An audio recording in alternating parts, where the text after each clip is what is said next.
Good afternoon.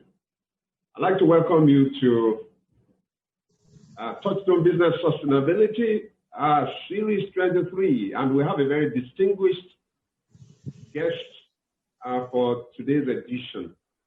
This is happening under a very cloud of darkness that has enveloped our country for the past, if you like,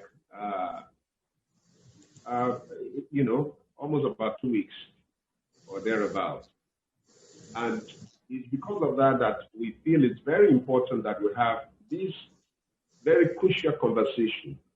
And we are privileged to have someone who is very distinguished, who is experienced, a man whose CV we cause you to envy. We don't have all the time to be able to share all that where he has been and all that he has done. This is, once again, I want to say, welcome. This is Touchstone Business Sustainability. Touchstone System Sustainability is our opportunity, our initiative of Touchstone Limited, as well as Master Scale Consulting, to dimension the key drivers of change and how businesses can respond, how thought leaders, brand managers, entrepreneurs, political leaders can respond to the forces of change. We started it with at the height of the pandemic, but since then there are so many other issues. We live in a world that is filled with volatility, uncertainty. That is, we all seem to be vulnerable. So this conversation is to bring all of us together to look for solutions whereby society, can flourish and businesses can not just thrive, not just survive, but thrive. Touchstone is a global idea company. We are in existence. We're in business essentially to make our clients and their brands to be more successful in a very chaotic and changing world, And that's why, this conversation is going on. And I'm so excited to have this gentleman who is our guest today. Last Saturday, we had a young human rights lawyer as well as a student activist. Today, we have a gentleman that I'm going to unveil very, very quickly. What is the topic that we are considering? We are still looking at the subject that is, that is very important and very, very, very relevant to Nigeria today, and has become, that is trending across the globe. NSAS. And the topic is protest, state management of a metaphor. Protest, state management of a metaphor. I'm going to unveil our guest briefly, and he's going to dive into the subject. And I want to say that for us to have a very meaningful conversation, I want to plead with you that you mute. If you can't mute your video, fine.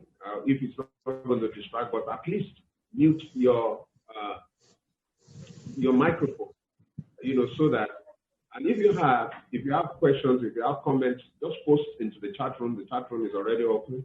We'll look at those questions and we'll be able to place them in the public space for our speaker to respond to and all of us to respond to.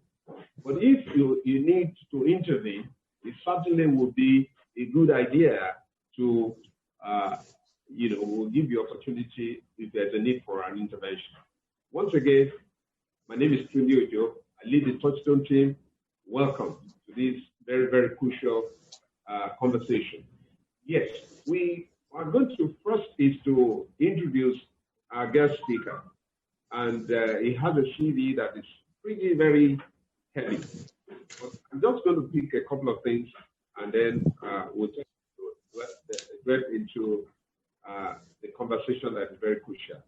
His name is Mr. Ayokunle Fagbemi. He's a political scientist, studied international relations, the national security and defense management scholar that has specialized in statecraft.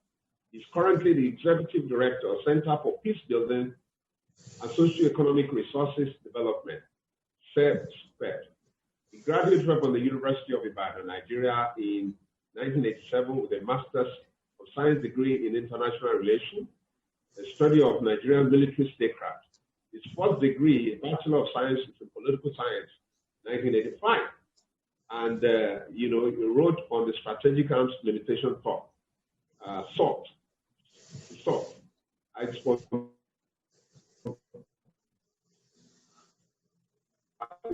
also from the University of Nigeria, governmental sectors. He has a strong knack for research, program planning, and project management, broadcasting, monitoring, and evaluation, preventive management, development capacity, financial management, development planning, capacity strengthening, post-conflict skills building, coordination, implementation of projects and programs. Mr. Ayokunle Fagbemi, he has been a whole lot. He's an advocate of good governance and democratic sustenance. Mr. Fagbemi has actively participated in governance, democratic sustenance, and public policy initiatives at national, regional, and continental levels. He was a key staff of the Directorate of Social Mobilization, MAMSA, that's between 88 and 93, and the National Orientation Agency, 93-95, which midwife the then President Ibrahim Babangida transition to civil program. He served on many think tanks that produced frameworks, political party systems, and others during this era. He has contributed immensely to implementation of many social political engineering, political education programs, as well as participation in election monitoring and observation in Nigeria and some African countries through CISPED that he founded, West African Network for Peacebuilding, WANEP, and West African Civil Society Forum, WATSO. He has continued to demonstrate high levels of cognitive capacity with passion by bringing social research with theoretical, legal, and political policy frameworks. These he does interrogating realities across the various sides of geopolitical spaces, building scenarios, and/or preparation of policy.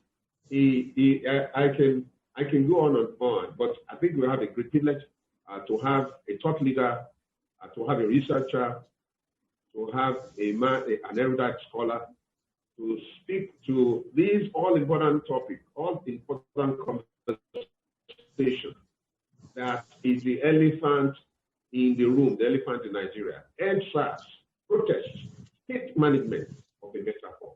Ladies and gentlemen, join me in welcoming Mr. Ayokunle Fagbemi, who is going to explain and dive into this subject, and we listen while we put down our questions in the chat room, but also our comments. Welcome, Mr. Fagbemi. Thank you. Thank you very much for having me. I want to thank you for inviting me to participate, and I do want to appreciate your patience because I know you've wanted me for quite a number of months before now. Permit me to commend the greatest Nigerian youth for the resolve to protest in the most peaceful and civil way. I want to reassure that we are with you, the youth. We appreciate your resolve and are grateful to God Almighty for your boldness, courage, and dedication that has brought this to bear. Your patriotism is not in doubt. I do want to acknowledge that and do want to apologize on behalf of my generation for being too reserved and calculated before now and exposing you to the vagaries, particularly the risks that you've had to go through that led to the mortality indicators that we are dealing with. And so our heartfelt condolences to the bereaved families. We feel your pain, and that is why we are involved in this. The subject of my discussion today is very simple and straightforward. EndSARS protests, the state management of a metaphor.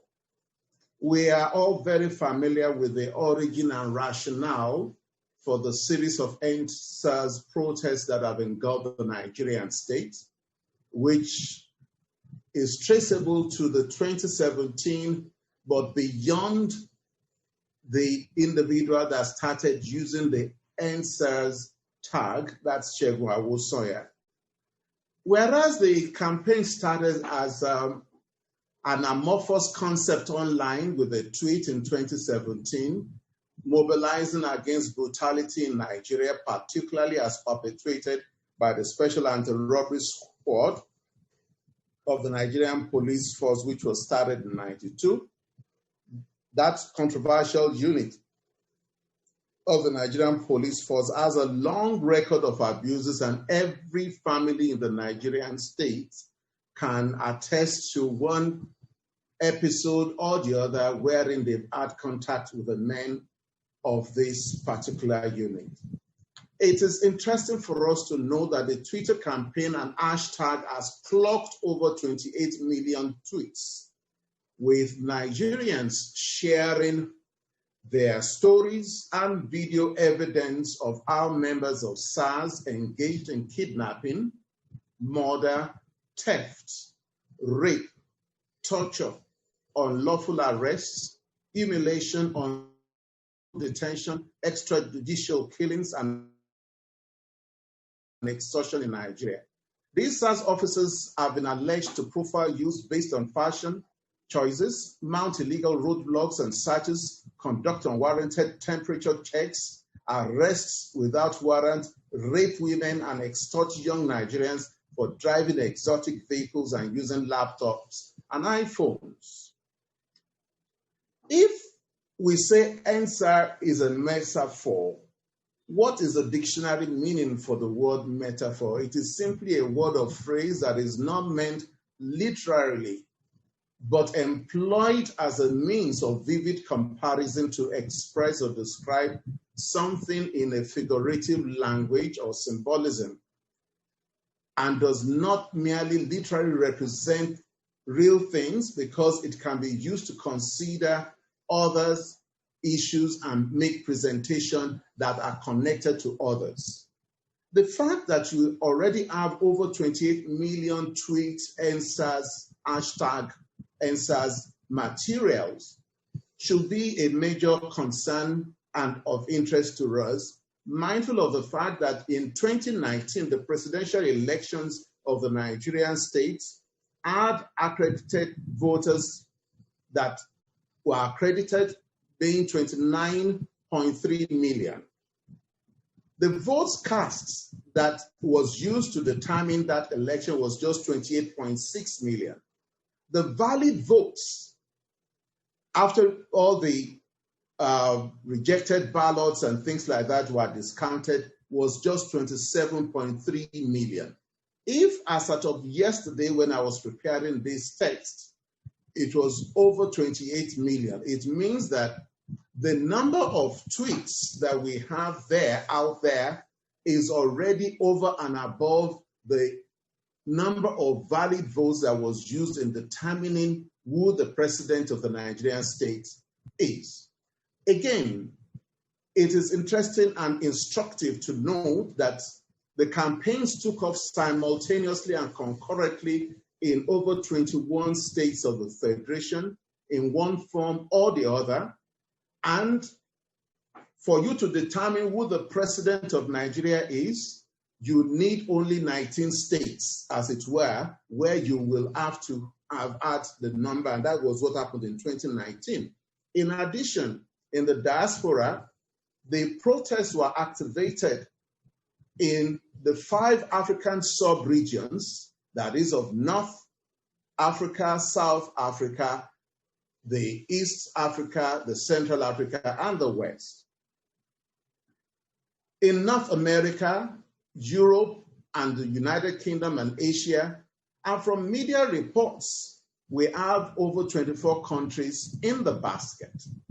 The scope for my presentation, because of time and the currency of the subject, we shall restrict ourselves to providing some insights along the following lines, with a view to helping us appreciate the rationale behind the actions and inactions of the Nigerian state concerning the protests. The socio-political and legal dimensions. 2, socio-economic and cultural dimensions. 3, state and governance services delivery structures. And 4, information management and communication strategy dynamics. This is with the sole purpose of enlightening our youth and empowering them on the functionality of the Nigerian state as basis for sustainable, constructive engagement, even as they seek to grapple with determining those who are going to be representing them. And I want to plead with the youth to learn about totalitarian tiptoeing, for which the main actors are completely dedicated and focused on achieving systemic and structural control of the citizenry. And that is what we have currently in government in Nigeria today. The incumbent APC-led federal government of Nigeria is a totalitarian tiptoeing administration.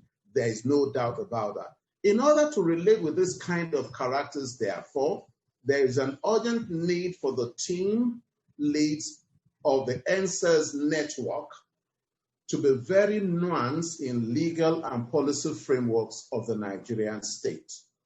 At the level of the social, political, and legal dimensions, it should interest us to note that we have as a ground norm the 1999 Constitution of the Federal Republic of Nigeria, but associated with the campaigns and the way the state has already managed and related with the actors.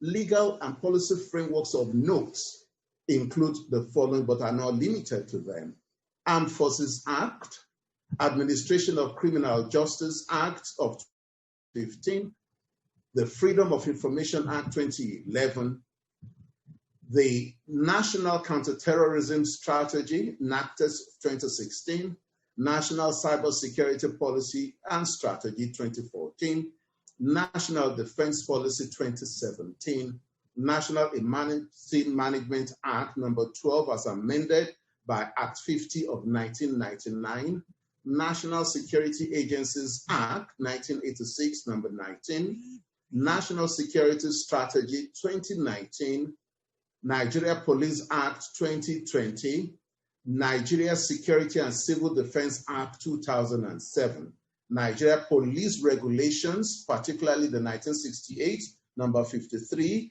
and number 20 of 2017, Nigeria's Terrorism Prevention Act 2011, which was amended in 2013, and the Official Secrets Act 1962. But at the level of the Constitution, Section 1 and Sub 1 and 3 of that Constitution states that the Constitution is supreme and its provisions shall be binding force on the authorities and persons throughout the Federal Republic of Nigeria. If any other law is inconsistent with the provisions of this Constitution shall prevail, and that other law shall, to the extent of the inconsistency, be void. The Section 14(1) and 2 provides for, and I quote, "The Federal Republic of Nigeria shall be a state based on the principles of democracy and social justice. It is hereby accordingly declared that sovereignty belongs to the people of Nigeria, from whom government through this Constitution derives all its powers and authority. B, the security and welfare of the people shall be the primary purpose of government, and the participation by the people in their government shall be ensured in accordance with the provisions of this Constitution." Basically, why I've taken the pains of reading out all these provisos and nuances that are embedded in these legal frameworks is to help us achieve the understanding that is required, that we have three arms of government and we have three tiers of governance system apart from the traditional and religious we all belong to.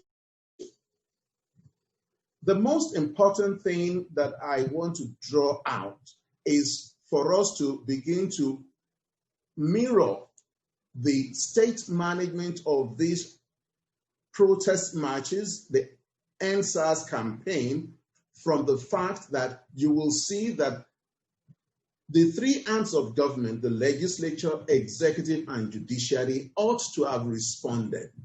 But unfortunately, it was only the executive that was responding at a particular stage. This in itself is a faulty development. The legislature ought to have been actively engaged in the process. You will discover that for that particular location that has become the primary subject of interest, Lekki belongs to a particular local government area, government development authority, wherein you have a councillor that was elected to be from that constituency. Equally, you have a state house of assembly legislature that was elected, and then you have a member in the Federal House of Representatives and a senator.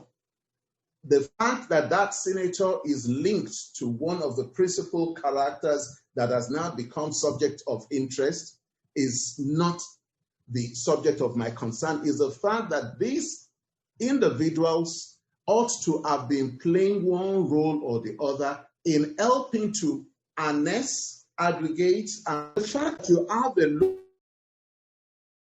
local government and state government and the federal government automatically means that we are supposed to be doing this within the confines of what is stated in most of the legal and policy frameworks of the Nigerian state, all of governments and all of society in an integrated approach and manner. To initiate and sustain preventive security, we understand that these legal policy frameworks and tactical frameworks are the foundation, and the management systems provide the pillars, and the skills, knowledge, and attitude, behavior, and culture are the pillars. We can see in the last couple of 2 weeks that it appears as if some actors of the Nigerian state deliberately read the law upside down or were mischievous. Particular time, you had the President Commander-in-Chief receiving the governor of Lagos State, even in a manner that a number of people have been very concerned with the body language and the laughter. You'll discover that the next attempt was to take a look at what the governor was saying to the president, and the president was just reacting that he has attended to this. Number one, the governor was saying that the Inspector General of Police was going to come to Governors Forum. Interestingly, Governors Forum is not known to the Nigerian laws in terms of administrative structure and systemic interface and dynamics of governance services delivery. Next time that we were going to hear about their relationship with the Inspector General, apart from saying that he was going to come and brief and tell them what to do, based on the 1999 Constitution, governors are not expected to receive instructions and directions from an Inspector General, whereas based on Section 215 and 216 of the Constitution, the governors as members of the Nigerian Police Council are the ones who are expected to issue instructions and directives in terms of organization and administration of the police to the Inspector General. The next thing that happened in terms of the timelines was that an attempt was made by the Vice President asking that the National Economic Council be convened, and it was convened. And we're now discussing issues that ordinarily only can be discussed at the level of the Nigerian Police Council. And painfully, these instructions that were issued did not go down well with a number of the governors. And the next thing that happened was we saw some of those governors move from the office of the vice president to the incumbent president's office, and you began to have the dichotomy and the cleavages in terms of the management of this NSAS campaign. The roles of National Security Council and National Defense Council are very explicit in our legal and policy frameworks. And one of the things that ought to have been activated at the next available Executive Council meeting, which never happened, was activating what is called the Crisis Management Team that provide us with an opportunity for interagency collaboration, which ordinarily should be in conformity with the provisions of the National Security Strategy and as expected by the dictates of the Guides to Administrative Procedures. That never occurred. This will have helped us to initiate the National Emergency Management Systems. Painfully, when you look at all these things, you'll discover that it appears as if the Nigerian state was deliberately avoiding implementing in this systematic manner so that they can go to the next issue, which is to attempt to create a major crisis, as it were, in terms of what the pattern during the military era, which is being carried over into this democratic dispensation system. 1999. So at the philosophical level, where you want to look at Hegel's thesis, antithesis, synthesis, dialectics model, wherein you understand that you will have a thesis that is contended with and against and for by an antithesis to produce a synthesis, which ultimately will bring about another thesis, and then you start that fresh discourse. We were hoping that the NSAS campaign would ordinarily have helped us to move to the next level of creating a synthesis. And it is not the kind of thing that they've just done, throwing bones at dogs and grains at chicken. And that is characteristic of a totalitarian system, where you see that at the slightest opportunity, the first thing the state will want to do is just to throw money at the issue, throw some grains at some of the members that are involved.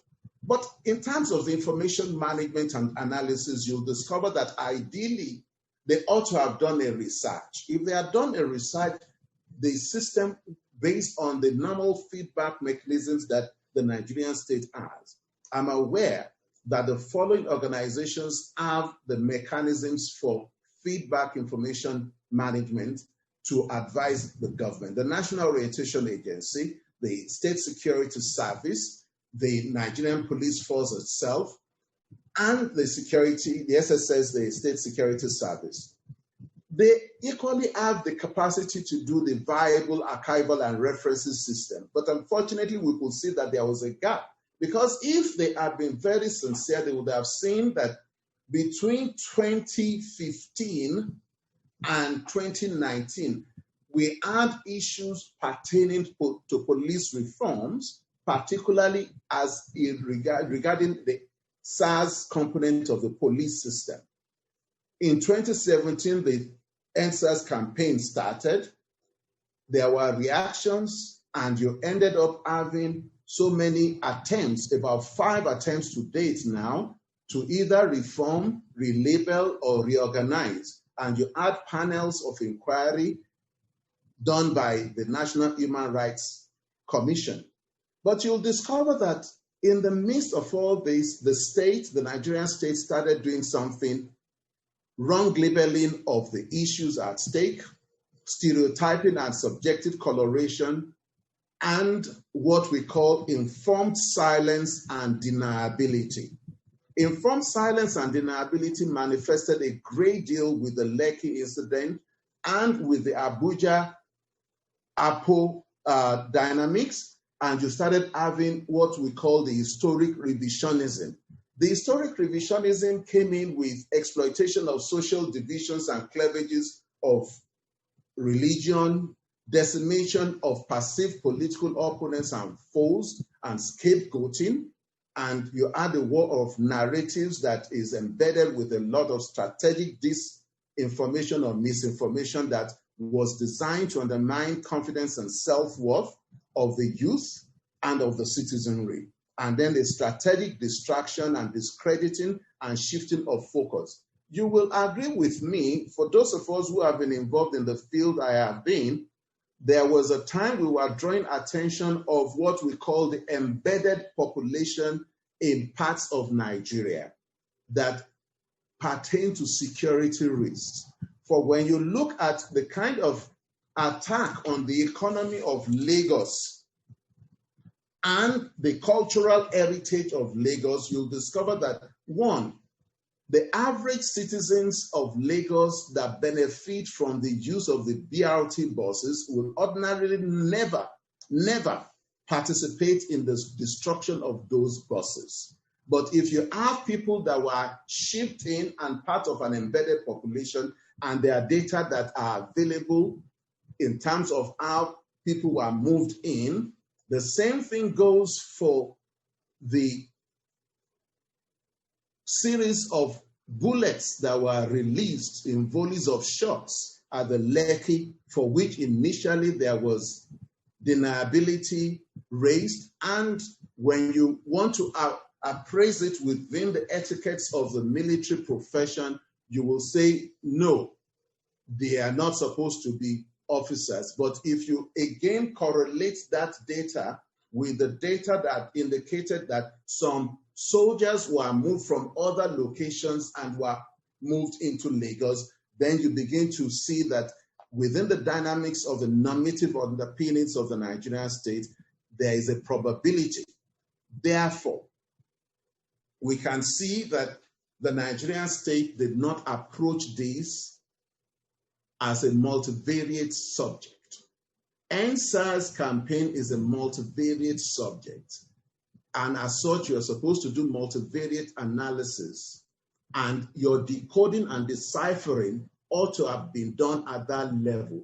Painfully, the youth that were on the field as well, because they wanted to have this amorphous thing, and it is based on the hashtag phenomenon.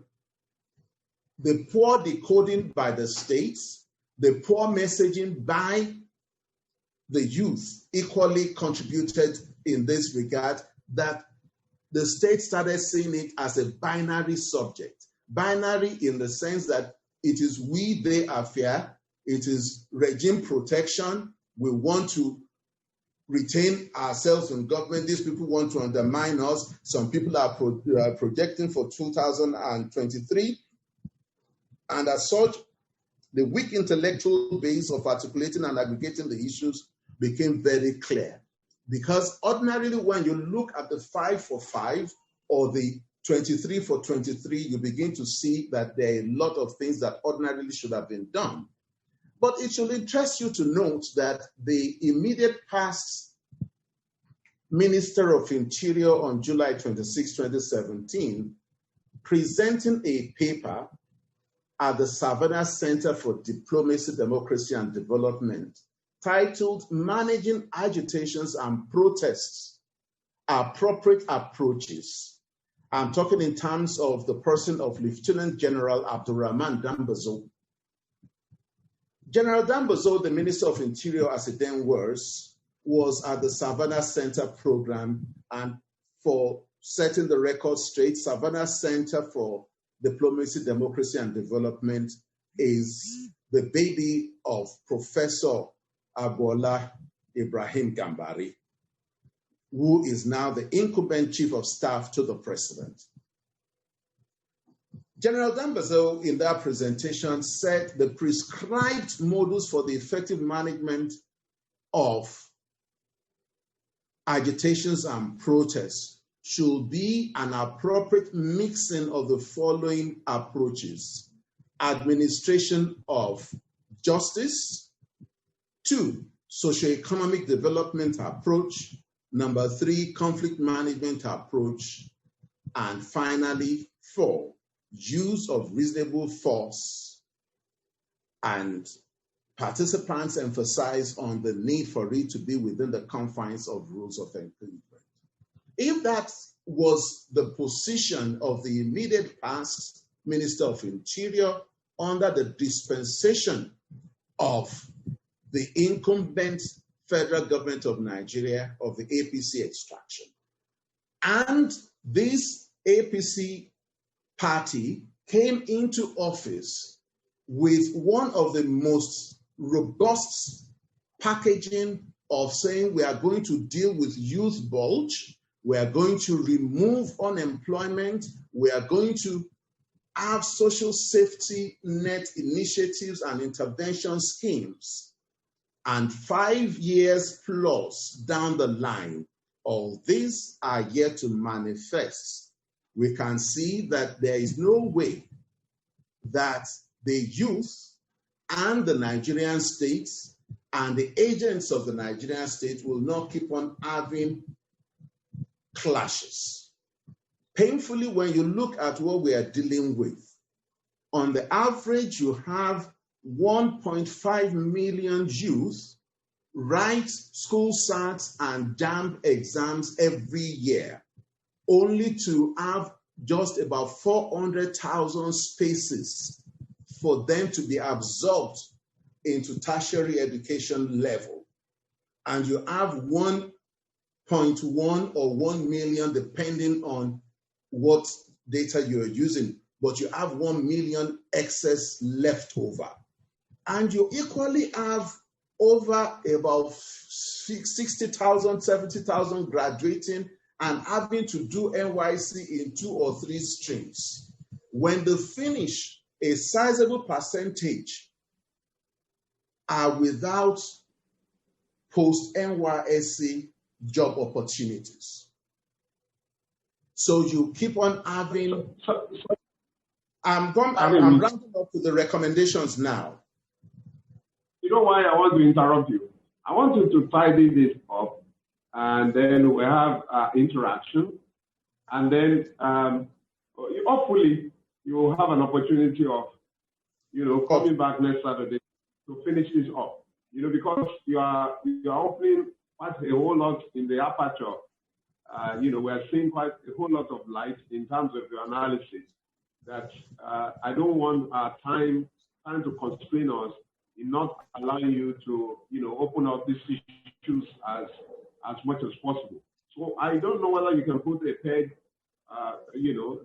to tidy this up. We have a conversation, and then we bring you back for the second part of this dialogue, this conversation, so that we can have a full. I'm excited by the depth.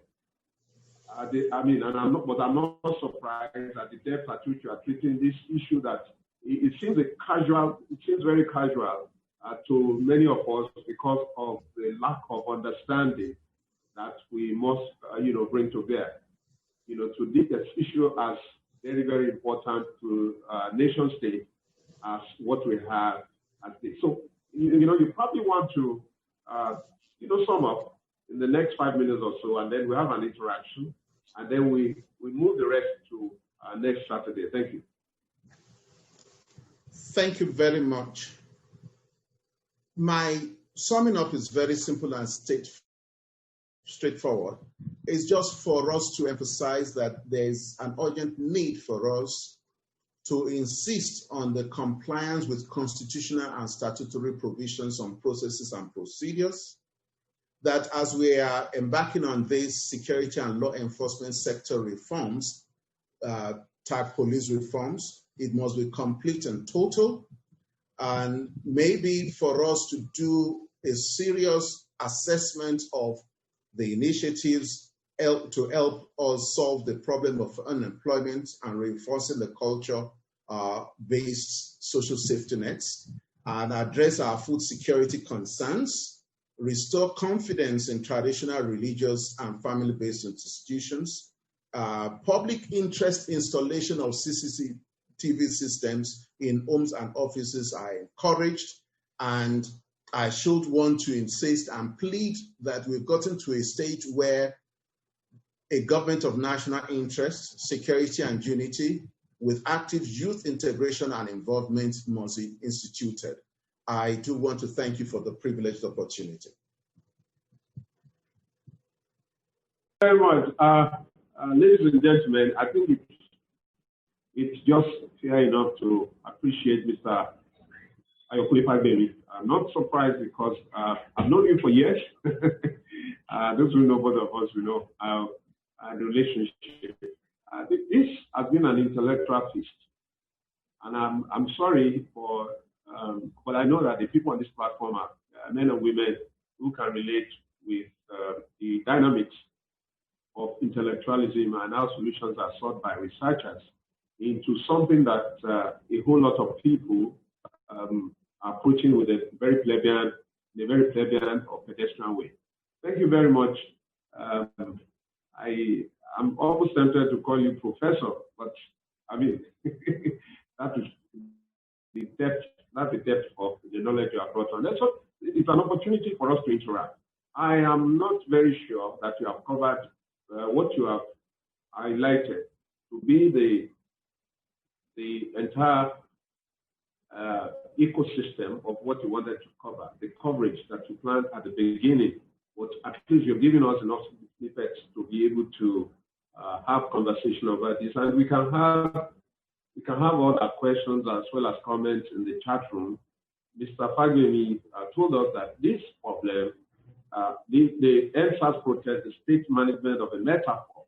He went by telling us that this is something that's just been started today, and that SARS as an organization, they've gotten a long record of abuses. And he told us 28 million tweets on EndSARS alone.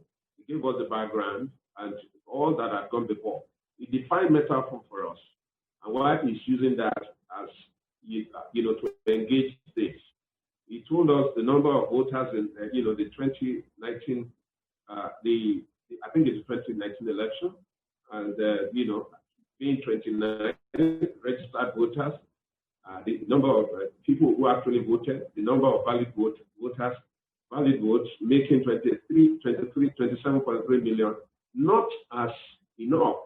I mean, not as more as what the number of tweets that we have, and that the campaign took over in 21 states of the federation, and to elect a president, all you needed was just a 19 states. And he talked about how the outrage moved into 5 African sub-regions. The campaign was activated as well as 24 countries across the world. And then he said he would dimension this across socio-political and legal system, socio-economic system, and state and government services system, information management. And he said the government has acted like a totalitarian state. And you look at the provisos and the nuances of the Constitution and the failure of all the arms of government. He even gave he even said the executive reacted, but the legislature and the rest of the arms of the government didn't do so much in terms of reaction. He talked about some missteps by the government in terms of how the president treated the Lagos State governors, reporting of the issue. His body language, according to him, was not very positive and good. He also said what took place by the National Economic Council under the chairmanship of the vice president and the governor was nothing. That this was not constitutional. This should have been handled by the police, police affairs council. Then I talk about all the other things that have been activated by the government, crisis management, and he concluded by saying it's like Nigerian state is in a systemic manner avoiding the necessary activation and procedure that will either prevent or put this into to end this. He went philosophical and he was talking about thesis, antithesis, and synthesis of the protest. And then he looked at the feedback system of the government that were there by many agencies that the government didn't take advantage of. and looking at the police system and all that had been done between 2015 and 2009, and that the government at best just acted in informed silence and employed historical revisionism, according to him. He looked at Lagos, the embedded population, the cultural makeup, and looked at the series of bullets released at Lekki, the movement of military people, recently, which he believed was very, very suspicious.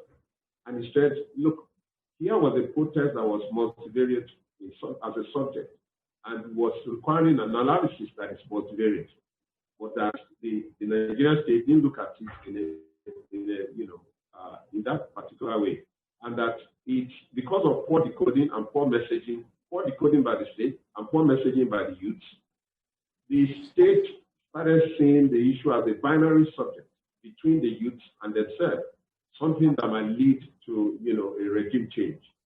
Then he told us about the paper by General Dambasu at Savannah Center for Diplomacy and Democracy, funded by the current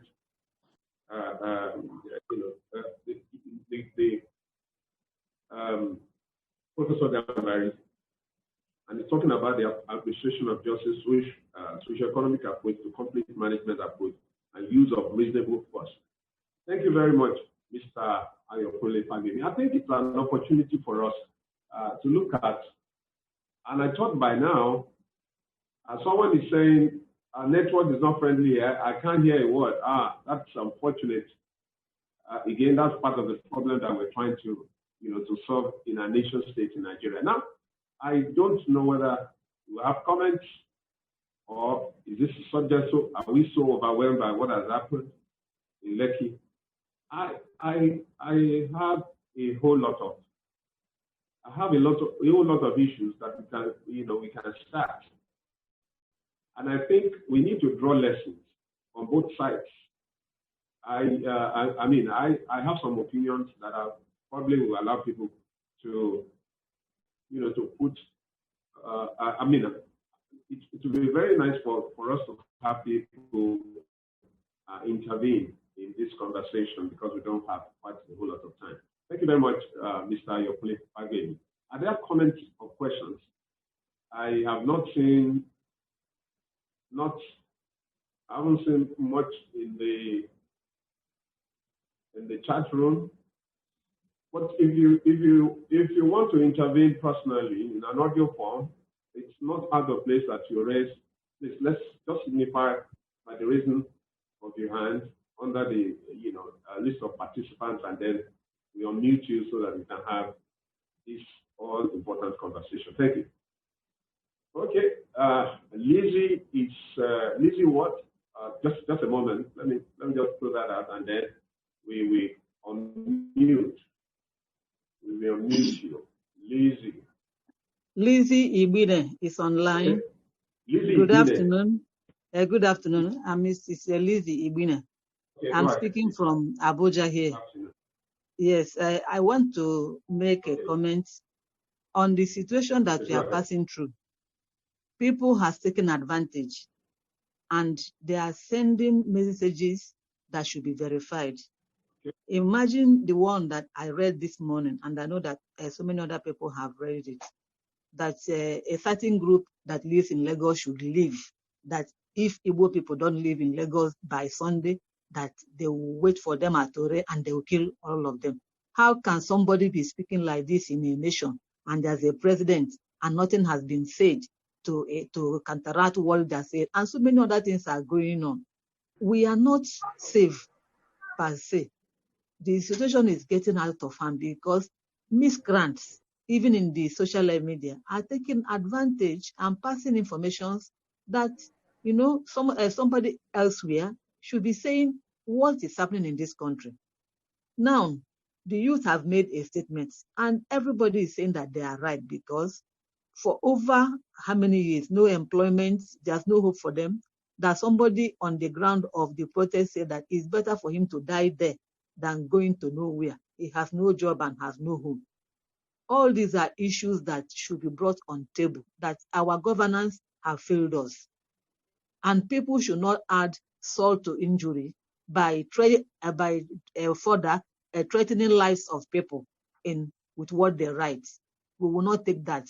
And we will not want them to cause any more confusion. Enough should be enough. Thank you very much. I don't think there's anybody making any other contribution thus far except Muiwa Alabi on the chat room. Lizzie, thank you very much for your intervention. You will discover that in the course of my presentation, I talked about skewed communication strategy, which is based on stereotyping and suspicion, and the deliberate act of the Nigerian state in the characteristic manner that's evolved from the military days. They are seeking to discredit through disinformation and misinformation. And when I was trying to conclude, and that I mentioned earlier on, we need to understand that we are dealing with totalitarian regime. When you are dealing with a totalitarian system, you will see that they are only interested in a systemic and structural control of the citizenry. And to do that and achieve that, they will have to do a lot of skilled information management. You will agree with me, and it is in public domain, that the media campaign office that was instituted for that election 2015 that brought the incumbent into office never got disbanded.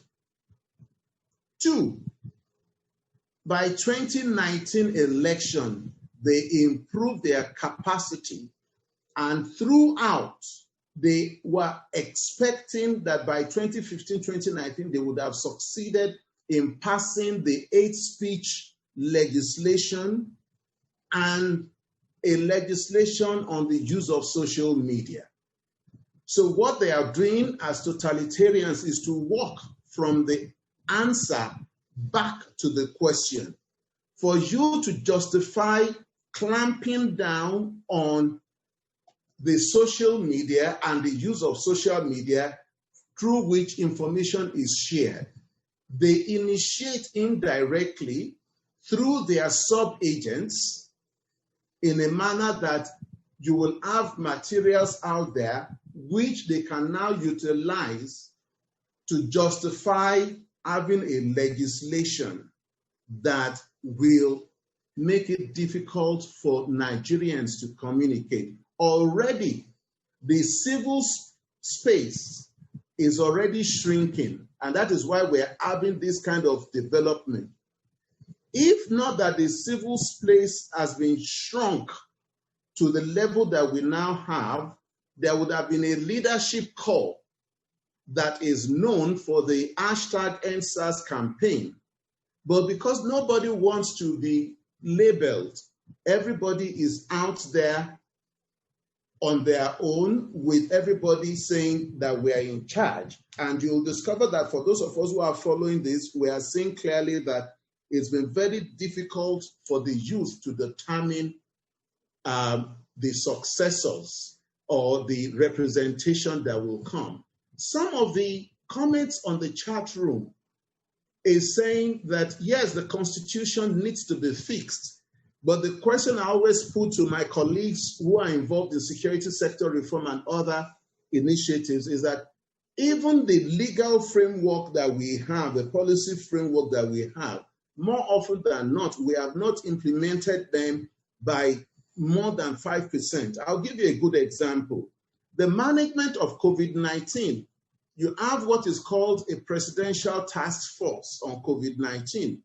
If you subject COVID-19 management to all the legal and policy frameworks, be it the National Health Act, for which you have the National Health Council, you will discover that the presidential task force is a misnomer. If at the federal level, you're expected to put in place a crisis management team that has the component of national emergency mechanism, that you have to look at the legal and policy frameworks of the national emergency system, you will discover that that is embedded and vested in the office of the vice president. But some individuals, because they have an agenda, they deliberately, in acts of omission and commission, placed the chairmanship of the presidential task force, number one, wrong label, number two, using a wrong officer. A secretary to government is just the head of the secretariat, the appropriate person to head that committee, because you add health security issues, you add defense security issues embedded. The moment you have a pandemic, it is moving into bioterrorism classification. That means it has transcended into national security concern. Once it is a national security concern, you want the deputy chairman of National Security Council, deputy chairman of Defense Council, who is the vice president. You want the chairman of the governing board for the national emergency system, who happens to be the vice president, to be in charge. Unfortunately, that is not what we have in place. So the Constitution, even as faulty as it is, we have not implemented and obeyed it. For Victor, you wanted me to thank you for the fact that we are supposed to do this from a sociological perspective, and then you are asking that we should continue to interrogate this. I do want to thank you for that. The idea of state policing is becoming popular. That's Tosi Oluyemi. Yes, state policing is laudable. Decentralized and regionalized policing. I actually made a presentation on the Amotekun, which was trying to find out whether it is agreeable to have Amotekun as a regional network or a decentralized security system. I'll ask you a simple question. Those who are against state policing must first answer the question: how come the Nigerian police force is structured in such a way that you have zones, which is made up of 2 or 3 states, and then you have state commands? And the same thing in terms of EFCC, in terms of the drug law enforcement, all the security law enforcement systems, the Civil Defense Corps, they are so structured. And as such, they should not confuse Nigerians until they are ready to obey the Police Act, until they are ready to obey the EFCC Act, until they are ready to ensure that the national security strategy that says all of governments, all of society, so that we can move forward. Thank you. Mr. Fagbemi, I want to thank you.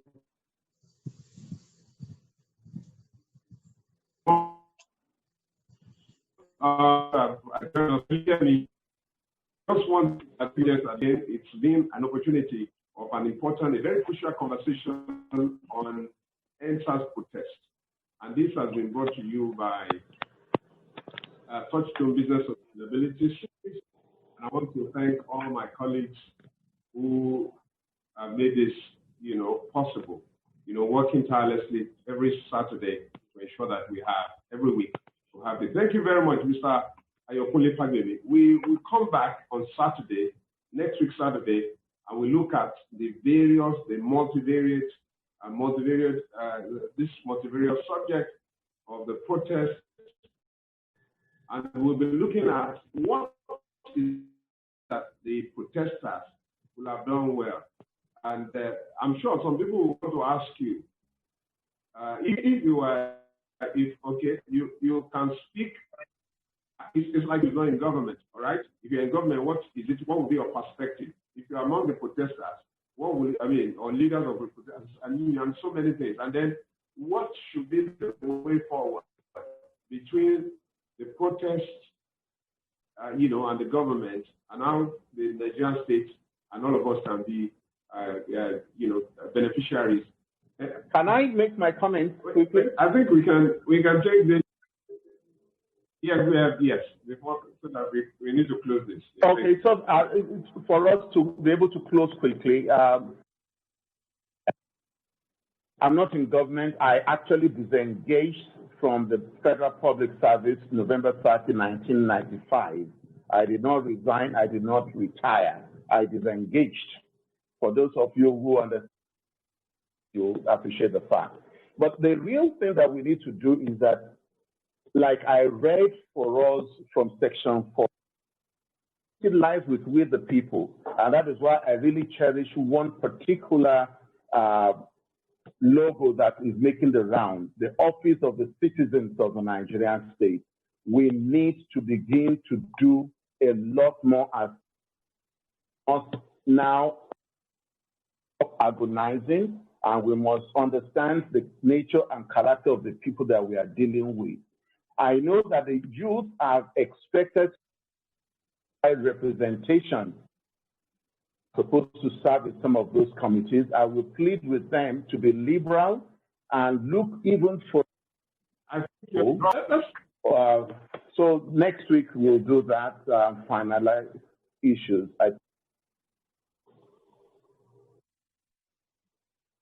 Thank you very much.